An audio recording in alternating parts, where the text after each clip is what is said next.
Magandang umaga, magandang araw sa lahat. Ayan. Ayan guys, kauwi-uwi ko lang galing dun sa aking alaga ay diretso agad ako sa paglilinis ngayon kasi nga may alaga ako ngayon na darating na 4 years old. Dadating yung alaga ko ngayon. Kaya ayan, kahapon kasi guys, sabi ko diretso linis na ako dito sa pagkakabit ng bintana namin. Magdiretso linis na ako. Ang ginawa ko lang guys ay nagwalis-walis lang ako. Hindi ko na nagawang magpunas. Kaya ngayon ko na lang siya gagawin. Magpupunas ako ngayong umaga.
Sahig. Ayan. May mga tiklopin ako dito guys. Oh. Ayan, nilagay ko lang dyan sa sahig kasi malinis naman bagong punas tayo. Nilagay ko muna dyan sa sahig. Ayun, ang tiklopin natin. Ayun, kahapon. Nilaban ko yun kahapon ng hapon. Hindi na ako nag-video nung naglaba ako dyan. Naglaba ako kahapon. Tapos, ayan, bago tayo tiklop, magsasalang muna tayo ng sinaing. Para habang nagtitiklop ay may nakasalang tayong sinaing.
Ayan guys, lalabas ako guys kasi may nagtitinda ng galunggong doon. Bibili ako ng kalahati lang siguro.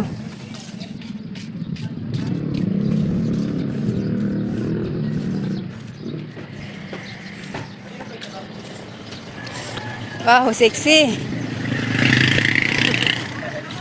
Sarap maligo. Manang galunggong. Yan yung 50 kalahati kuya. Ito. Huh? Eh dyan, magkano kalahati dyan?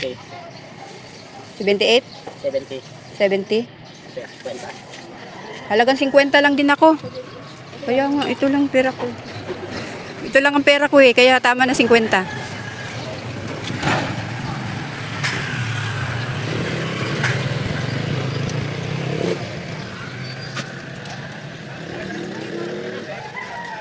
So, baka sumubra na.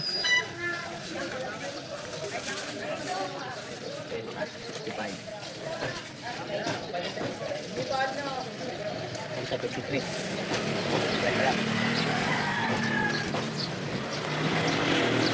Ayan guys, nakabili na ako guys. Halagang 50 lang yung binili ko kasi yung tigsi 50 pala niya ay medyo labas na ang bituka. Tapos meron siyang tig 70. Kaya kalahati lang yung binili ko. Kasi 50 lang yung dala kong pera.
Ayan guys, galing ako sa labasan, bumili ako ng kamatis at saka kangkong. Magluluto ako ng ulamin ko ngayong umaga. Ayan, magpapakulo lang ako ng tubig. Hindi ko alam kung anong klaseng luto ito. Basta magpapakulo lang ako ng tubig, tapos lagyan ko ng kamatis, tapos lagyan ko ng galunggong, tapos ayan, samahan ko nito. Hindi ko alam kung anong luto ito guys. Basta akin-akin lang tong luto na ito. Kailangan kong ganitong ulam guys, gawa ng kalusugan natin, gawa ng kalagayan natin ngayon. Kaya kailangan ko ngayon ng mga ganitong lutong ulam.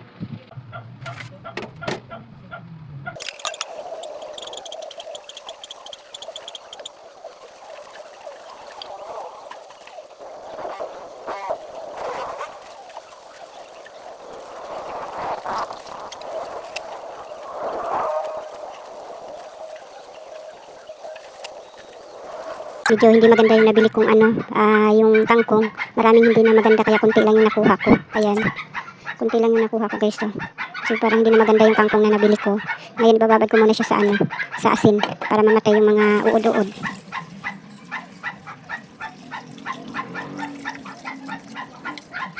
Pagkatapos guys ay magpakulo na ako ng tubig habang ito ay nakababad sa asin. Ayan guys, nagsasalang ako dyan ng kasirola na may tubig at magpapakulo ako ng tubig.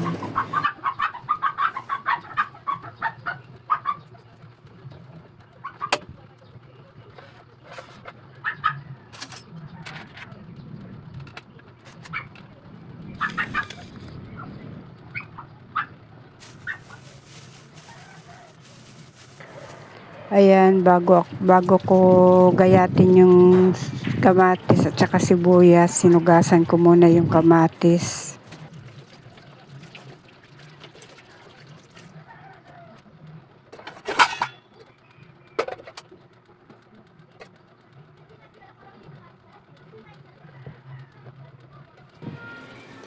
Diyan pala guys ay pinalitan ko yung kasirola na isinalang ko sa sa kalan. Pinalitan ko ng medyo malaki kasi yung una kong isinalang sa kalan ay maliit. Kaya pinalitan ko siya ng medyo malaki. Pagkatapos kong palitan ng kasirola guys ay naggayat naman ako dyan ng kamatis at saka sibuyas.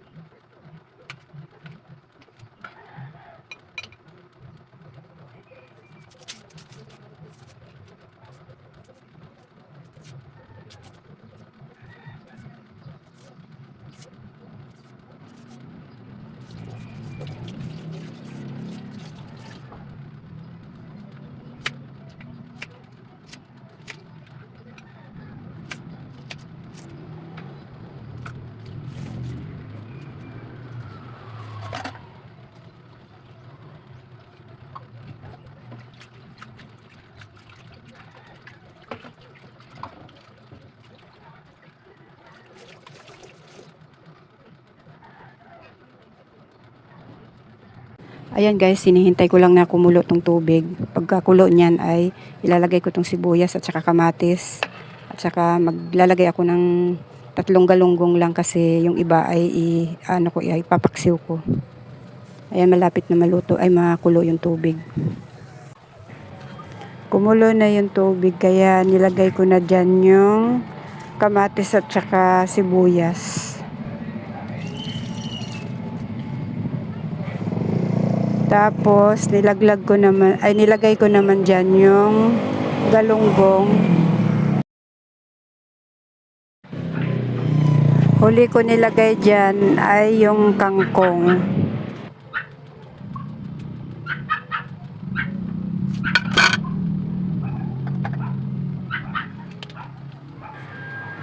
O diba guys, masustansya ang ating ulam ngayon.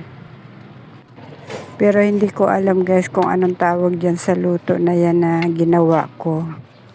Ayan guys, malapit na maluto yung aking niluluto na hindi ko alam kung anong luto yan.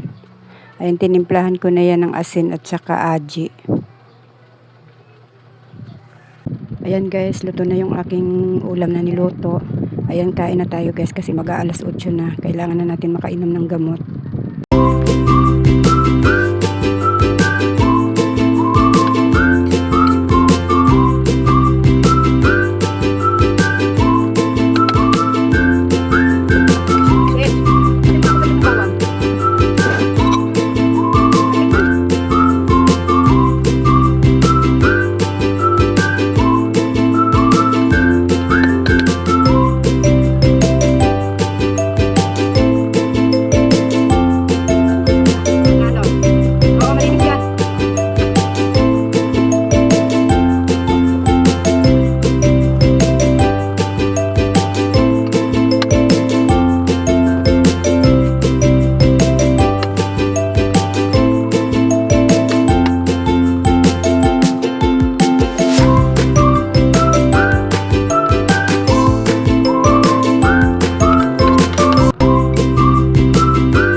Ayan guys, pagkatapos kong kumain ay inintindi ko naman lutuin yung ipapaksiw ko na galunggong.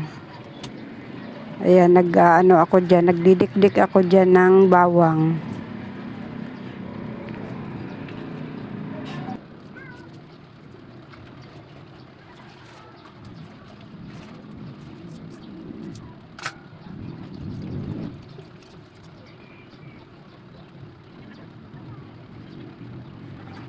Pagkatapos ko ilagay yung bawang, ay naglagay ako ng konting tubig dyan. Ayan guys, natimplahan ko na yung ipapaksiw ko na galunggong. Ayan, lulutuin na natin. Sasalang na natin sa apoy. Ayan guys, habang nakasalang yung ating paksiw, ay maghuhugas tayo ng pinggan.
Ayan, luto na yung aking paksiw na galunggong dyan. Pagkatapos naman ay pinirito ko. Kasi ganyan kami guys pag pag nagluto ako ng paksiw ay piniprito ko pa.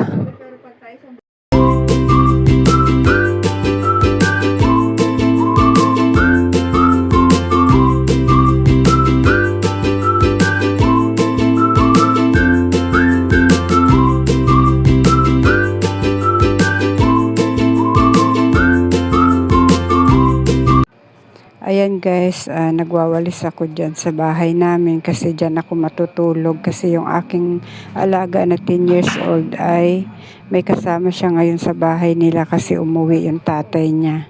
Kaya dito ako matutulog sa bahay namin. Ayan guys, hanggang dito na lang muna tong aking video. Maraming salamat sa panonood at suporta nyo.